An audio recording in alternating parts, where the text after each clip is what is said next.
حق یەکێکتر لەو ئەخلاق و ڕەوشتانەی جوانی تۆ ئەی پێغەمبەری خوا عەلەیهی سەڵات وەسەلام کاتێک کەسێ ئیشوکاری نییە ئەیکەیتە سەر ئیشوکار، کاتێک کەسێ پێویستیەکی بە تۆ هەیە پێویستیەکەی بۆ جێبەجێکەی، کاتێ میێوانت دێت تۆ ڕێز لە میێوانەکانت ئەگری.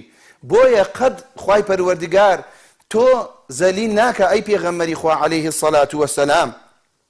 بۆیە خەڵکی جاری وا هەیە گومانی ئەوەیە کەوا مسلمانان ئەگەر هاتە لایەوە یانخود پێویستیەکی پێی بوو ئیلا پێویستیەکە لە پارەیە.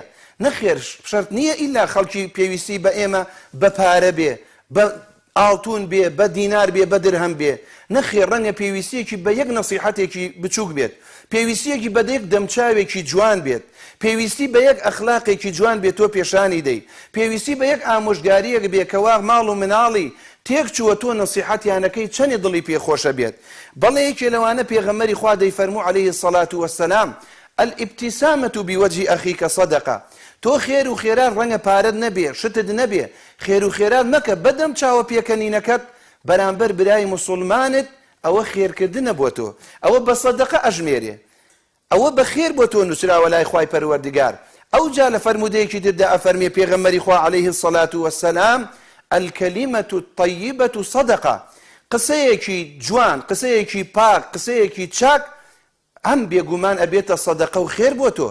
ئەی باشە ئەگەر ئەوانەمان لەدەست نایە خۆ ئەمەمان لەدەست دێ.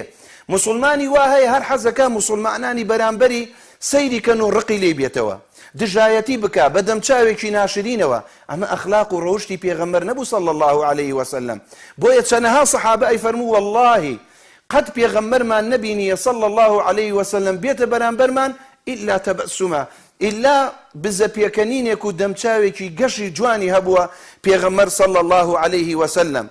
بۆیە یەکێ لەوانەی کە پێویستیمانە لەگەڵ خەڵکیە ئێمە ئەنجامی بدەین ئەو مسلمانانەیش تشاركهم في أفراحهم. کاتێک کەسێک خۆشیەکی هەیە وەلیمەیەک ئەکا، خواردنێک ئەکا، خێزان بۆ کوڕەکەی ئەهێنێ، تۆ بڕۆ لە خۆشیەکانە بڕۆ بۆ لای مبارەکبایی لێ بکە، ڕەنگە هەر ئەوەی بۆ تۆ پێویست بێ. شەرت نییە وتمان هەموو جارێ پارە و پولی لە تۆ پێویست بێ.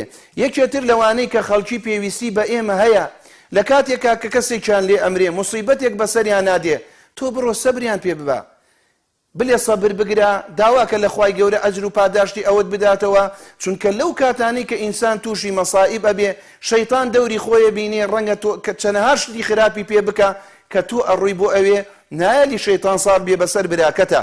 بڕۆی داوای لێ بکەی سەبر بە خۆت باشە، لەسەر خۆت بە ئارام بە براکەم ئینشاءالله خوای گەورە بۆ تەعویزەکاتەوە. ئەوانە زۆر گرنگە بۆ ئێمەی مسلمان کە ڕۆژانە